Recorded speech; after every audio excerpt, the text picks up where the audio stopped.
성자의 이 깊고도 깊은 영성을 저희들이 조금이나마 닮고 그 성인의 삶을 살아보고자 하는 마음으로 이 공부를 하오니 하나님이여 이 독서 수련 이 프랜시스 성자의 편 가난한 잘기의 슬기에 대한 이 공부를 축복하여 주시옵소서. 감사하며 예수님의 이름으로 기도 올려옵나이다. 아멘. 자, 이제 79페이지 8과이죠. 제목은 예배할 줄 안다면. 이제 폭풍어 먹구름이 한바탕 지나갔습니다. 바로 루피노 형제의 시험을 통하여 그 사부님이 너무나도 마음이 아프고 찢어지는 그런 아픔을 겪게 하고, 그러면서 이 루피노 형제도 그 시험을 통하여서 영적으로 한층 더 성숙해진 그런 상황에서 사부님하고 이제 앉아서 자기에게 있었던 내면에 대한 있었던 얘기를 나누는 것이 오늘의 이 내용의 전체 줄거리입니다. 첫 번째 단락에 보면 은수초의 부활절 전례는 기쁨 가운데 거행되었습니다. 다시 공동체로 돌아온 루피노는 전보다 더 즐거워 보였고 그는 모든 봉사할 기회를 찾았습니다. 날마다 아침에 일찍 샘물을 기러 오는 일은 이제 그가 도맡아 했어요. 그래서 부엌 일과 여러 가지 일들도 거들었습니다. 그리고 자선을 청하러 가겠다고 했고 그의 이런 행동은 예산 일이 아니었다. 그는 변했다. 작은 공동체의 분위기는 크나큰 행복감을 부풀었다. 이제 여기까지 단락은 이 루피노 형제가 시험을 치르고 난 다음에 모습이죠. 그러니까 막 그 활기가 넘치고 시험을 치르고 난 다음에 루피노 형제는 모든 것이 변화됐고 모든 것이 업그레이드 되어진 그런 상태입니다. 시간은 언제냐면 부활 후 수요일 루피노가 프란시스코에게 마음을 털어놓았다. 이제 사부님한테 와서 자신의 있었던 마음속에 있었던 일을 이제 털어놓기 시작하죠. 사부님 일전에 말씀드린 대로 사부님을 뵈러 왔습니다. 저는 잘못된 길에서 벗어나 이제 돌아왔습니다. 지금은 아주 좋습니다. 돌이켜 생각해보면 저는 제 성소를 완전히 잃어버릴 뻔했습니다. 그렇죠? 자신의 성소를 완전히 잃어버릴 뻔했어요. 뭐 했기 때문에? 시험 들어가지고. 시험이 괜히 듭니까? 교만이라고 하는 죄악의 안에서 움직일 때 마귀가 와서 루피노 형제를 흔들어 놨잖아요. 그러니까 자신의 마음이 이렇게 되게 높아 있으니까 사부님의 그 초라한 꼴이 너무나도 말이 안 되게 보이는 거예요. 예수님이 여러분 우리 이 대목에서 큰 걸 찾아야 돼요. 예수님이 너무 초라하기 때문에 사람들이 예수님을 따르질 않았어요. 예수님이 좀 이렇게 그 당시 오셔가지고 기적 옷도 좀 입고 좋은 신발도 좀 신고, 그때는 좋은 옷 입고 좋은 신발 신으면 기적이거든요. 가난한 자들은 절대 좋은 옷과 좋은 신발을 못 신습니다. 나라가 가난할수록 신발이 형편없어요. 옷하고 신발. 나라가 부강할수록 신발하고 옷이 아주 기름집니다. 예, 그래서 이때는 너무나도 가난했기 때문에 그런 좋은 옷과 좋은 신발을 못 신는데요. 예수님은 또 그런 좋은 옷을 입고 오시면 좋은데 가장 가난한 모습으로 오시거든. 그러니까 사람들이 잘 못 알아봐요. 예. 그러니까 교만하면 예수님을 못 알아봅니다. 교만하면. 진정한 예수님을 못 찾습니다. 자, 그런 측면에서 이 루피노의 마음이 굉장히 교만할 때는 자기 사부님이 정말로 지저부진하고 너무너무 초라하고 뭐 저런 사람이 다 사부님이냐? 나의 스승이냐? 이렇게 무시할 수밖에 없는데 이제 이 루피노 형제가 제정신이 돌아온 거죠. 예. 자, 성소를 완전히 잃어버릴 뻔했어요. 무슨 일이 있었는지 이야기해봐요 하고 프랜시스께서 이제 말했습니다. 루피노는 잠시 침묵하다가 할 말이 너무 많아 무슨 말부터 해야 될지 좋을지 모르겠다는 뜻으로 한숨을 내쉬었어요. 두 사람은 말없이 소나무 숲으로 들어갔습니다. 솔갈이 널린 길 송진 내 마음이 은은하다. 뭐냐면 송진 냄새가 아마 굉장히 은은하게 났던 것 같아요. 프란시스코가 말했다. 저기 암접시다. 이야기하기 좋게. 둘은 땅바닥에 앉았다. 루피노가 이야기를 하기 시작했죠.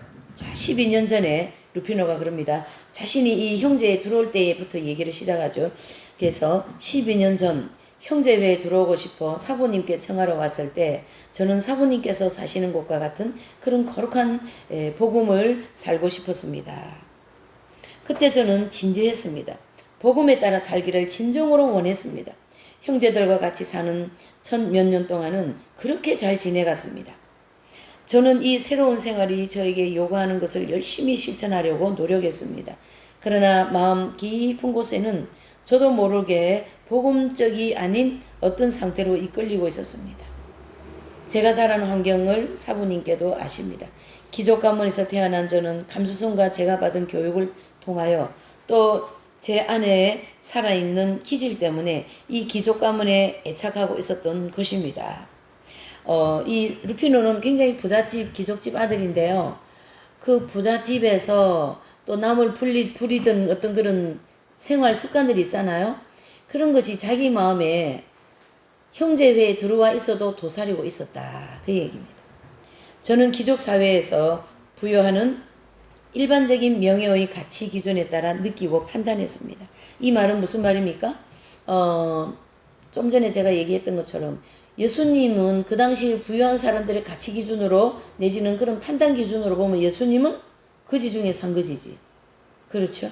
그러니까 이 루피노도 그런 가치 기준을 놓고 사부님을 보니까 너무너무 초라한 거예요. 저분이 나한테 어떻게 사부님이 돼?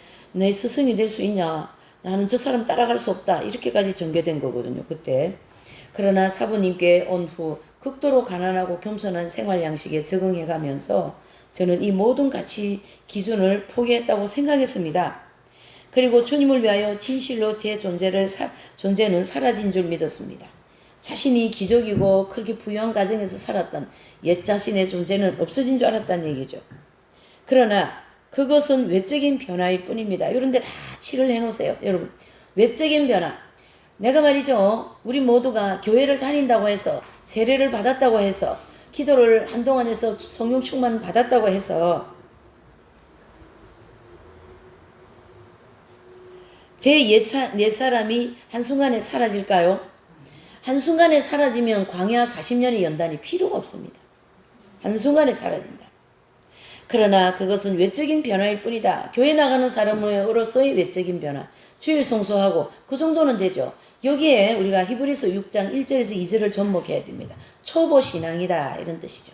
히브리서 6장 1절에서 2절 초보적인 신앙은 주일 성수하고 어떻게 해요? 믿음으로 구원받고 또 하나님의 심판대가 있다 이런 그리스도의 초보 신앙을 버리고 3절부터는 그래 얘기하거든요. 그래서 이 초보 신앙은 생활 양식에 불과할 뿐이었다. 생활 양식에서 맡은 일에 있어서 많이 바뀌었습니다. 저에게 큰 변화가 일어났지요. 그러나 깊이 인식하지 못했지만 제 영혼의 가장 중요한 부분의 옛 상태로 그대로 있었다. 이스라엘 백성들이 잘 보세요. 예굽에서 나와가지고 홍해를 가를 때 홍해 앞에서 또 아말렉과의 싸움에서 광야의 모든 과정에서 수틀리면 애굽으로 가겠다라는 거예요. 수틀리면 나는 부추와 고기가 먹고 싶다. 무슨 뜻입니까? 조금 수틀린다. 하나님께서 나한테 섭섭하겠다. 목회자가 나한테 섭섭하겠다. 교회에서 나한테 섭섭하겠다. 그러면은 그냥 그 애굽의 사람들이 바로 튀어나옵니다. 그래서 제일 첫 번째 오는 군대 이름이 뭐예요? 제일 첫 번째 달려오는 군대 이름. 제일 처음에 달려오는 첫 번째 연단에 해당되는 군대 이름. 바로 왔잖아요. 바로 왔어요. 바로 뒤따라왔어요, 여러분. 예, 이 애굽의 이제 그 왕이 저 바로가 보니까 애굽 히브리인들이 막 도망가거든요. 그러니까 애굽의 600성 특별 600성이거든요. 전차 그 바로 군대를 막 그냥 확 해가지고 막 달려오잖아요. 내가 말이죠, 뭐 수도생활 몇십 년 했다고 해서 옛 생활에서 벗어났다고 생각하면 큰 착각입니다, 여러분. 저는 그런 게 다 처리된 줄 알았어요. 근데 하나님이 어떤 시점에서 그것이 처리가 안 된 걸로 전부 다 제 속에서 드러내시는 거예요. 깜짝 놀랐어요. 저도 깜짝 놀랐어요. 30년 넘게 지난 이 시간에서. 그래서 제가 좀 좌절을 했어요. 아버지, 아직까지 이런 거에 매달린다면 이거 제가 구원받은 거 맞나요? 그렇게 할 정도로. 예. 그만큼 우리는 이 광야의 길을 가면서 하나님께서 우리에게 뭘 어떻게 해요? 애굽의 사람을 죽이겠다라는 게 하나님의 목적입니다. 바로 애굽에서 60만 명 나왔잖아요. 그 60만 명을 광야에 40년을 통하여 그 인간적인 애굽적인 사람을 다 죽이겠다. 그게 광야 연단 과정이고 광야에서 보내는 시간이거든요. 그래서 십자가를 바라보면 죽는 삶을 할 수 있다. 죽는 삶이에요, 기독교는. 살아나는 삶이 아니라 죽어서 살아나는 삶이에요. 죽음과 부활이죠. 그래서 사도 바울 신학의 핵심이 십자가 죽음과 부활이잖아요. 그렇죠? 네. 자, 영혼의 가장 중요한 부분, 옛 상태로 그대로 있었다는 자신을 알게 되었고, 집에 있을 때의 그 사고방식 그대로였습니다. 사람이나 사물을 계속 집에서 하던 대로 판단하고 있었습니다. 문간에서 하는 손님 접대, 부엌일, 일터에서 하는 일들은 우리 집에서는 일꾼들이나 하인들이나 한 일이지. 내가 이 수도에 와가지고, 그렇죠, 지금? 그러니까 루피노 형제의 집안에서 하인들이나 하는 일을 루피노는 이 형제에 와가지고 그 일을 했다. 그럴 때 자기 속에서 이제 굉장히 이제 뭐가 이렇게 꿈틀거린 거죠. 작은 형제가 된 후에도 저는 문지기 소임이나 부엌일 또 자선을 청하러 가거나 나병 환자를 간호하는 일들을 천한 일로 생각했던 것입니다. 이 루피노의 가치관은 어떻습니까? 가난하고 나병 환자 찾아다니면서 봉사하는 일은 천한 사람들이 하는 줄 알았다. 나는 그런 일 할 사람이 아니다. 이렇게 생각하고 있은 사람이 이 작은 형제에 와서 그런 일을 했다. 그런 천한 일임에도 불구하고 저는 자신을 낮추기 위해서 이러한 일들을 기꺼이 받아들였습니다. 그렇게 함으로써 저를 낮춘다는 게 영광스러운 것이라고 생각을 했습니다. 제 생각에는 그것이 복음적인 겸손이었습니다. 형제회에 입회할 때 이런 마음가짐이었습니다.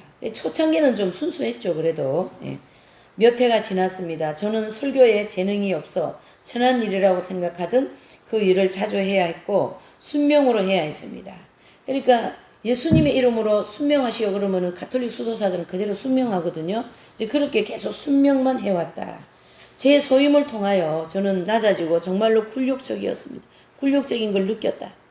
그런 정신 상태였으니 마땅히 일어날 일이 일어났습니다. 그러니까 이제 자신이 이제 보니까 아무것도 아니거든요. 그러니까 당연시사 그런 시험의 일들이 일어날 수밖에 없었다. 그런 뜻입니다. 자연히 저는 설교하는 형제들이 저를 하인 취급한다고 생각하게 되었고 또 비천한 가문 출신으로 나이도 저보다 적은 형제가 설교하러 간답시고 말이죠. 저에게 공동체에 잡다한 일을 다 맡기고 나갈 때 이런 감정의 그 꼴은 더 깊었습니다. 골은. 그래서 이 귀족 집안의 출신으로서 여기서 천한 일을 하고 자기보다 천한 신분을 가지고 있던 사람한테 겸손하게 예의하는 게 이게 쉬운 일이 아니죠. 쉬운 일이 아니죠.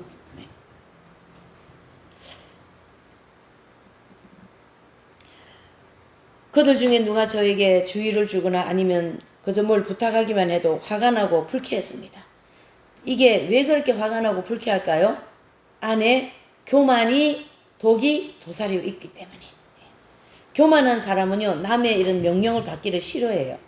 그게 겉으로는 안 드러나도요 속에서 아주 확 받칩니다. 그 받치는 게 막 많이 느껴져요. 그건 내가 엄청난 교만하다 그렇게 증거로 생각하면 됩니다. 그런 일들이 지나가면 조용해져서 저는 다시 정신을 차리고 좀 더 자신을 낮추었습니다. 그러나 항상 기계적으로 그렇게 해왔던 것입니다. 이렇게 모든 것을 순명의 의무로 해야 하기 때문이었습니다. 그것이 수행생활이라고 믿었고 그것은 잘못 재단된 옷일 뿐이었습니다. 맞지도 않으면서 입겠다고 애썼던 거죠. 무슨 말입니까? 수도자로서 입어야 할 옷을 제대로 못 입었다 이런 뜻입니다. 입을 옷을 안 입고 어머니 옷을 입었다. 예생활에 하는 그 일을 어머니일이라고 그러고 이제 사부님을 잘 따라가면서 익은 열매가 되면은 진짜 이제 그 수도 생활의 수도사라고 할 수 있지만 자신은 그렇지 않았기 때문에 굉장히 맞지 않는 옷을 입었다. 참 적절한 표현이죠. 할 수만 있다면 저는 그런 일에서 벗어나고 싶었습니다. 저의 생활, 저의 참된 생활은 다른 곳에 있었습니다. 즉 제 자신을 다시 찾는 것이었어요. 마침내 제가 해야 할 일들을 빨리 끝내고 고독 속으로 피해가려고만 서둘렀어요. 그곳에서 다시 자유로움을 느끼고 기운을 얻었습니다. 그리고 나서는 제 소임을 깨닫고 또다시 형제들의 하인이 되어야만 했습니다. 이런 식으로 살다 보니 나약해집니다. 지금 이 루피노의 내면에서 일어나는 것이 다 영적인 거예요, 육적인 거예요? 육적인 거였죠. 아, 내가 이걸 그러니까 참고 한 거는 영적인 할 수 있는데 그걸 계속 눌리고 또 눌리다 보니까 폭발을 한 거예요. 그게. 그래서 그렇게까지 긴장한 것은 제 어려움 탓입니다. 마치 노예처럼 모든 걸 해야 할 제 소임이기 때문입니다. 소임으로 했지 마음으로 하지 않았다. 자, 여기서 하나님은 중심을 다루시고 중심을 보시는 하나님이십니다. 우리를 다루실 때 어디를 다루시냐면요, 중심을 다루십니다. 적어도 첫 번째 연단 통과하고 두 번째 통과하고 자아 깨어지는 과정에서는요, 그 행실도 중요하지. 그 행실은 주님의 말씀대로 바리새인과 같이 깨끗하지 않으면 천국에 못 들어온다, 이런 기준을 세워주셨고, 속의 행실은 산상수훈을 통하여서 오리를 가자면 심리 가지고 형제를 미워한 자는 살인했다, 이런 내면의 실제적인 일어나는 일들을 죄와 연관하여서 말씀한 거거든요. 예, 그러니까 여기 루피노 형제도 무슨 수도에서 일을 하긴 한데 소임 때문에 의무적으로 했다. 그걸 뭘로 해야 돼요? 진짜 하려면? 마음으로. 그렇죠? 마음으로 그 일을 하고 마음으로 그 모든 것을 받아들여야 되는데 소임, 그러니까 그 책임감 있게 했다. 책임감 때문에 했다. 이런 뜻이죠. 그러자 식욕도 없어지고 잠도 안 왔습니다. 피곤한 몸으로 하루를 시작하여 형제들에게 반감을 품기 시작했습니다. 그들 한 사람 한 사람은 주인이며 저는 그들의 노예로 생각되었고 인정받지 못했다고 느꼈습니다. 자, 여기 저 같은 경우에도 이 공동생활을 하다가 보면 이런 경향이 굉장히 많이 느낄 때가 있어요. 인정받지 못했다고 생각할 때가 있고, 또 그런 일로 인하여 제 마음속에는 수도의 한 식구들을 향한 반감을 품기 시작합니다. 그것은 수도에 뿐만 아니고 가정에서도 일어나겠죠. 남편과 아내 사이, 아내와 남편 사이, 또 자녀와 부모 사이에서 이런 반감이 서로 입장을 골라가면서 일어난다, 이래 보는 거죠. 누구도 참아줄 수가 없었습니다. 그래서 모든 사람에게 내적으로 방황하기에 이르렀습니다. 자, 내적인 방황 굉장히 많이 하죠, 사람들이. 그렇죠? 그래서 그 이제 내적인 방황을 하다 보면 그 공황장애라든가 정신적으로 병이 좀 옵니다. 내적인 방황을 오래 하다 보면. 그래서 거기서 빨리빨리 틀고 일어나야 돼요. 근데 오전 예배 제가 설교한 것처럼 38년 된 병자같이 그 사람의 병이 38년 된 사람도 있습니다. 내적인 병이요. 그런 화병 같은 거 있잖아요. 화병 같은 거. 그런 병은 쉽게 낫지가 않고 오래가는 병입니다. 그것 또한 진정으로 예수님을 만나버리면 그런 화병 같은 병들은 다 치료가 되게 되어 있습니다. 바보같이 저는 주님께서 저에게 완전한 고독 속에서 당신께만 속해 있기를 원한다고 진실로 믿었습니다. 지난번에 이제 이분이 시험 들었을 때에 어떻습니까? 예수님이 나한테 독신 은둔 수도생을 하라 했다, 그렇게 느낀 거예요, 이분이. 근데 그게 사실인가요? 아니에요. 예수님은 루피노 형제에게 절대 독신 수도생을 하라 소리 하지 않았습니다. 근데 누가 그걸 알게 됩니까? 자신이 내 마음에서 일어나는 거. 그건 왜 그런 마음에서 그런 게 일어나냐면요, 교만하기 때문에 그런 게 일어나는 거예요. 교만하기 때문에. 루피노 같은 사람은 죄악성이, 교만한 죄악성이 많이 발달한 그런 유형의 사람이죠. 교만한 죄가. 그래서 은수처에 머물도록 해 주십사고 청했습니다. 사부님께서 아시는 대로 바로 이 자리에 그 지긋지긋한 위기를 겪었습니다. 프란시스코는 조용히 대답했어요. 수사님이 고백한 모든 것에 대해 놀라지 않습니다. 어느 날 원하지 않는데도 제가 수사님을 설교하러 보낸 걸 기억할 겁니다. 저는 수사님을 자신 밖으로 나오게 하고 싶었습니다. 자신을 가두어 있는 그 고독에서 나오게 하고 싶었던 거죠. 이 고독이라는 내용을 저도 좀 보면서요, 이 고독을 너무 많이 즐기면은 그 우울증하고 같이 올 수 있을 것 같아요. 그 잘 못 다스리면 그렇습니다. 그래서 우리가 여러 닭을 닭 계란, 좋은 계란을 뭐라 그래요? 예, 유중란을 놓는 닭은 오만 대 다니면서 다양한 그 모이를 주워 먹어요. 풀에 가면 풀을 먹고 저 어디 가면 또 어디 먹고 물에 가면 물 먹고 그러면서 막 이렇게 이제 넓은 데 놓고 방목을 하잖아요. 그렇게 놓은 달을 유정란이라 하는데 알을 그 알이 더 영양가가 높다. 사람들이 평가는 그래 하잖아요. 와 같이 우리 영혼도 다양한 음식을 먹어야만이 이 영혼이 건전하고 건강하게 자랄 수가 있습니다. 이해가 되시죠?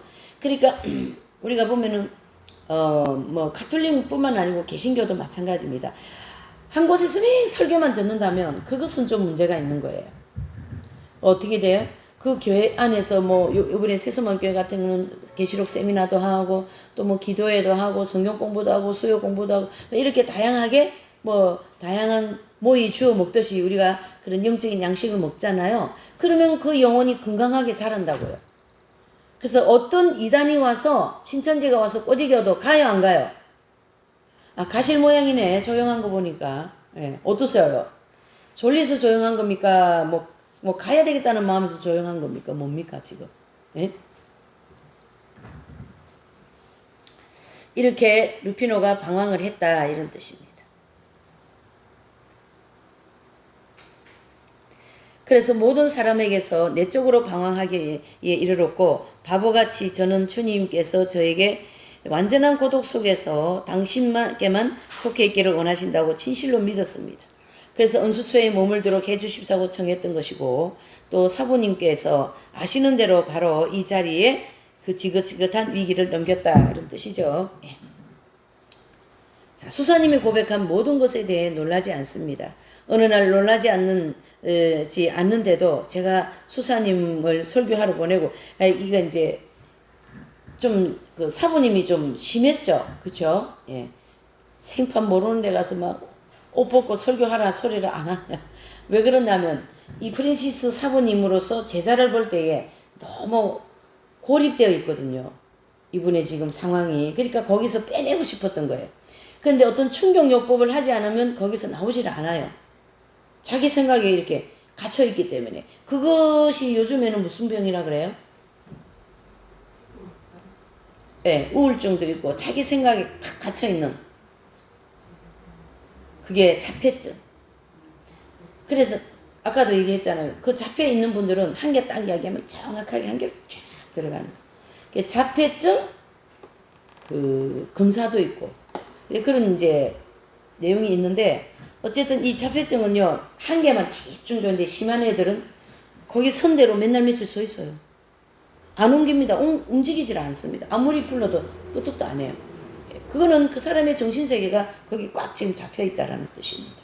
그래서 혼자 이 수도생활 하는 게 위험합니다. 독신 수도생활. 그래서 우리는 서로 막 부딪히고 남의 모습도 막 보고 저게 뭐냐 막 구정물 막 그런 거 있을 때도 말이죠. 그런 것도 보고 그러면서 우리가 자충우돌하면서 건강한 정신상태로 자라는 거죠.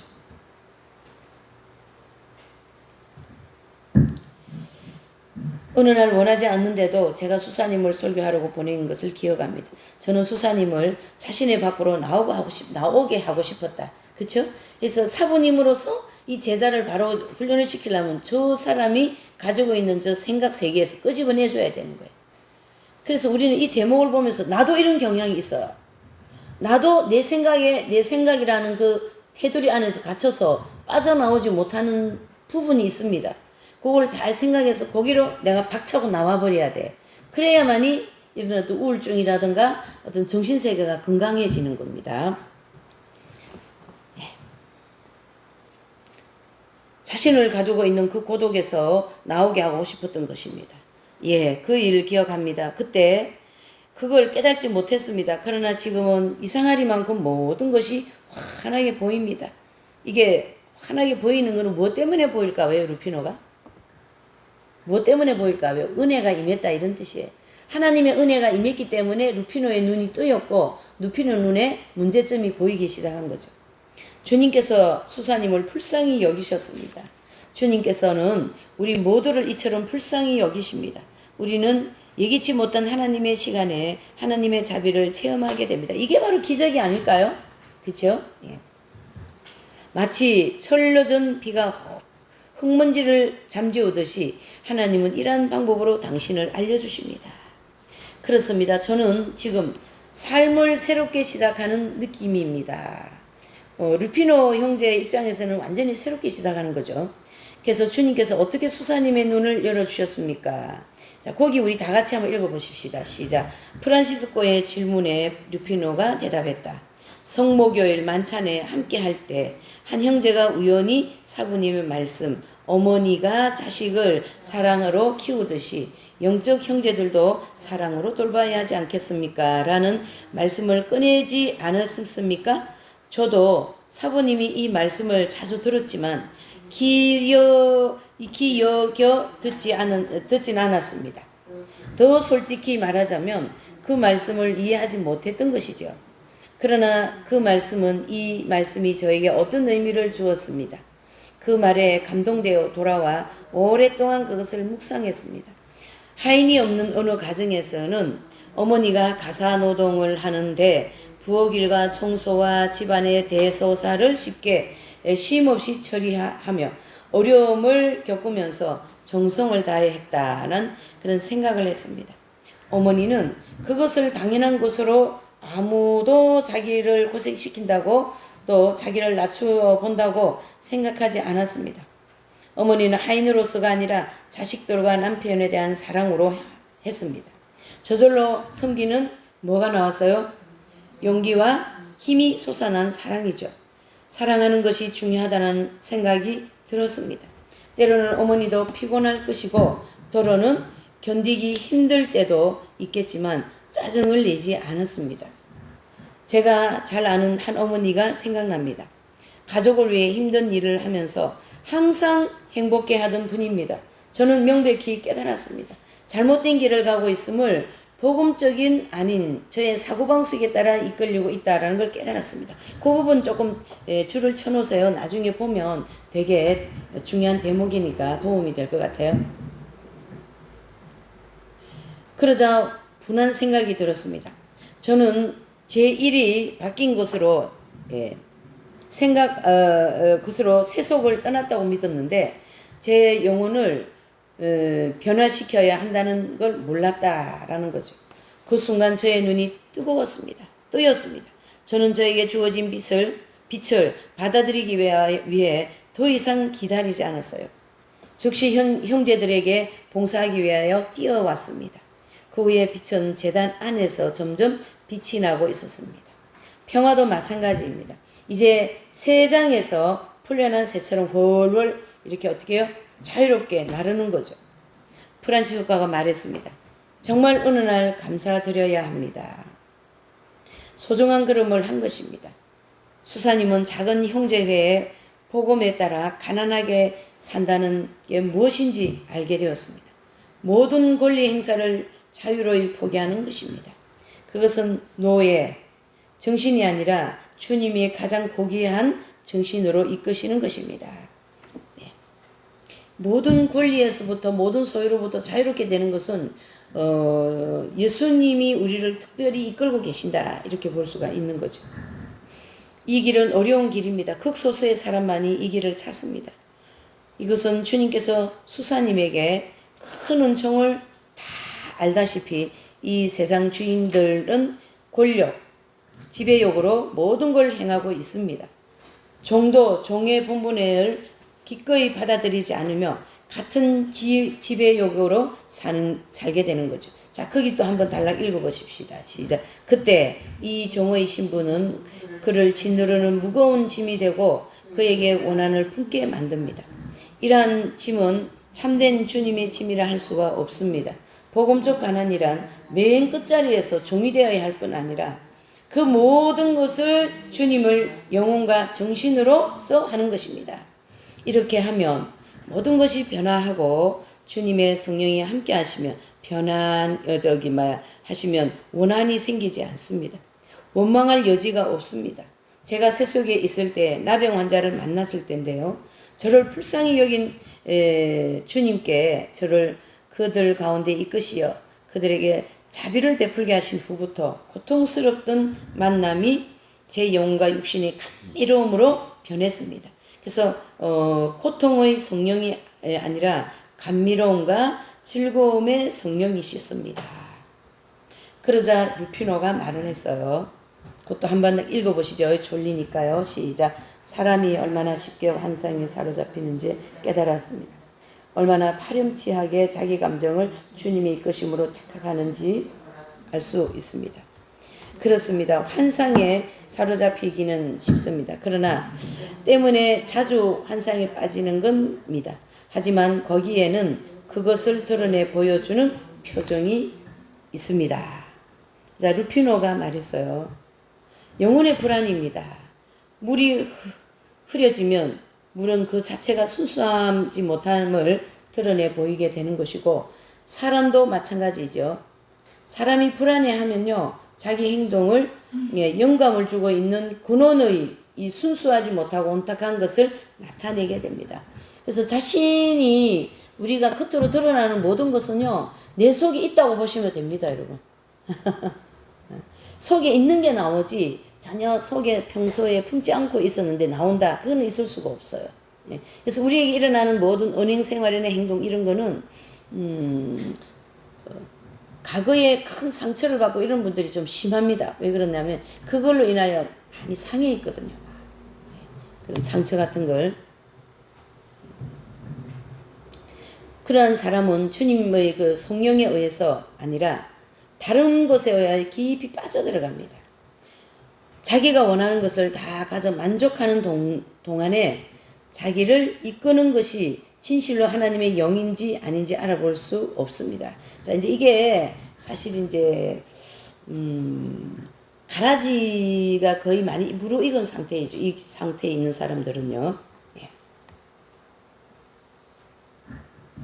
그러니까 원하는 것을 다 가져 만족하는 동안에 자기를 이끄는 것이 진실로 하나님의 영인지 아닌지 알아볼 수가 없다는 얘기죠. 우리 가라지 씨를 뿌릴 때 어떨 때 뿌려집니까? 가라지 씨가 언제 뿌려지는 거죠? 영적으로 어떻게 해요? 영적으로 잠잘 때. 예. 그때 가라지 씨가 뿌려지는데 진짜 벼 싹하고 비슷해요? 틀려요? 비슷하거든요. 그러니까 얘들이 다 자랄 때까지 둬야 돼. 비슷해가지고 그거 뽑다가 진짜 그 모내기한 걸 뽑으면은 안 되잖아요. 그게 다 커서 보니까 뭐가 섞여 있어요? 여기 가라지라고 하는 풀이가 섞여 있는 거라. 그러니까 이제 그걸 비유하여서 가라지가 나오는 것을 성장론에서는 말씀하고 있는 거죠.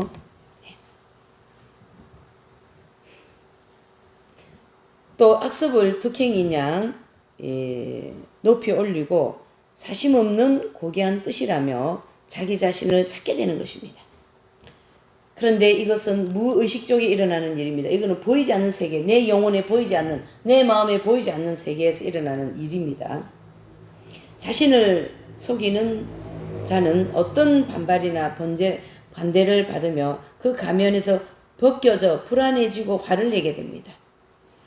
자신의 뜻이 관찰 안 되면 화를 잘 내는 사람은 교만과 또 포악성이 굉장히 강한 사람이다. 이래 볼 수가 있어요. 자, 그래서 영적 가면을 벗고 육적 인간으로 나타났습니다. 자기를 방어하기 위하여 손톱을 이렇게 날을 세우고 나타나고 있는 거죠.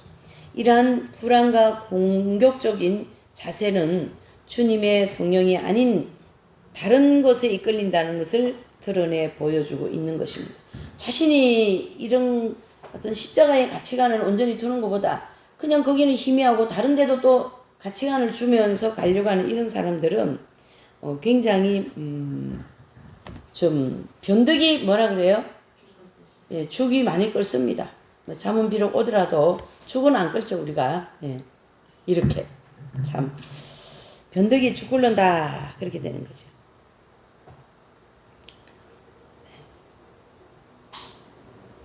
또 영적 가면을 벗고 육적 인간으로 나타납니다. 자기를 방어하기 위하여 손톱에 날을 세워 나타나는 것입니다.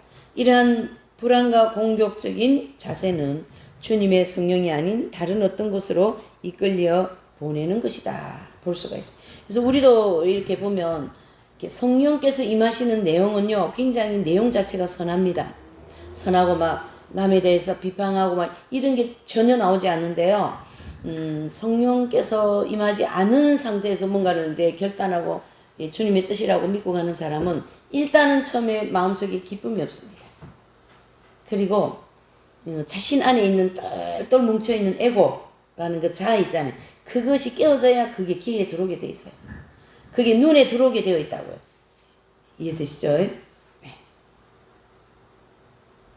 그래서 자신을 속이는 자는 어떤 반발이나 반대를 받으면서 그 가면이 벗겨질 저 불안해하고 화를 내게 되는 거죠. 그래서 영적 가면을 벗고 육적 인간으로 나타나게 됩니다. 무엇이 약해지면요, 영성 생활이 약해지면 영적인 상태가 약해지고 육적인 상태가 강하게 된다. 그런 뜻입니다, 여러분.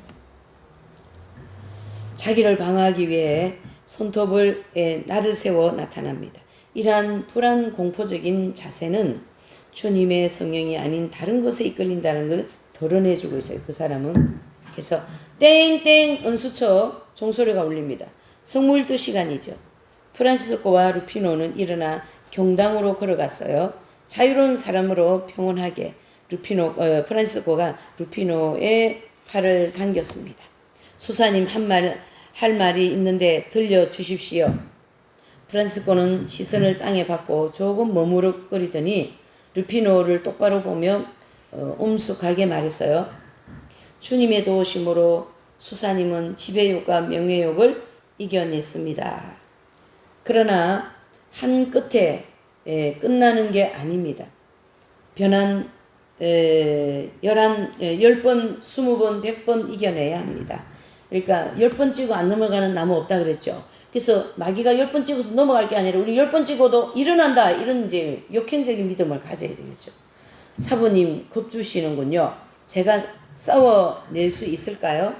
예. 싸움으로만서가 아니라 예배함으로써 할 수 있는 일입니다. 하나님을 예배하는 사람, 오직 하나님만이 전능하신 분이시고 하나님을 마음 깊이 받아들입니다. 또 하나님이시라는 그것만으로 즐거워합니다. 그냥 기쁨이 막 넘치는 거죠. 하나님 현존 그것만으로 충분합니다. 그것이 자유를 줍니다. 아시겠습니까? 하면서 프란시스코 성자가 부드럽게 말했어요. 예, 사부님 알겠습니다. 그들은 이야기하면서 걸어갔던 경당 앞에 프란시스코가 머물렀습니다. 우리가 예배할 줄 안다면 그 무엇도 우리를 불안하게 할 수 없습니다. 우리는 큰 강물과도 같이 평안하게 이 세상에 살아갈 것을 명합니다. 그렇게 하면서 이제 얘기하는데 어쨌든 시험에서 풀려난 이 루피노 형제를 이제 사부님하고 대화를 하면서 사부님이 아주 그냥 시시하게 보이게 된 동기를 얘기하잖아요. 자기 마음 중심에 너무 이런 가치관이 있었다. 세상적인 가치관이 있었다. 이제 그것을 말씀을 해주고 있는 것이죠. 그렇게 해서 오늘 이제 결국 이 8과에는 시험에 풀리는 누굽니까? 루피노. 근데 자신을 돌아보니까 자신 너무나도 어리석었다는 얘기죠. 왜 내가 그 수도회를 떠났을까? 왜 내가 그 길을 공동체를 나왔을까 하는 후회도 많이 했다. 이렇게 볼 수가 있는 거죠. 그래서 우리가 한 자리에서 어떤 시험이 일어나고 여러 가지 일이 일어나도 그것 때문에 떠나는 일이 없도록. 왜요? 하나님은 그것을 그 환경을 통하여 그 부분을 깨트리시기를 원하시거든요. 깨트리고 회개하고 그 부분이 너의 삶을 주장하지 못하도록. 이해되시죠? 그러니까 성령님이 온전하게 되는 과정으로 우리를 이끌어 가신다고요. 그런 깊은 대화를 이 프란시스코 성자와 또 이제 제자가 하게 되었던 것입니다. 자, 저와 여러분들에게 오늘 주시는 교훈은 어떤 일이 있어도 우리는 예수님을 놓쳐서는 안 된다. 그리고 하나님께서 우리에게 이렇게 크고 작은 다양한 일을 허락하신 것은 내 자존심을 깨부수기 위하여, 자아를 깨트리기 위하여서, 하나님 중심적인 중심을 만들기 위하여서 하나님께서 우리에게 이런 시련을 주신 줄 믿습니다. 네. 오늘은 여기까지 하고 잠시 기도하고 마칠게요. 사랑과 은혜가 충만하신 하나님 아버지, 오늘 이 가난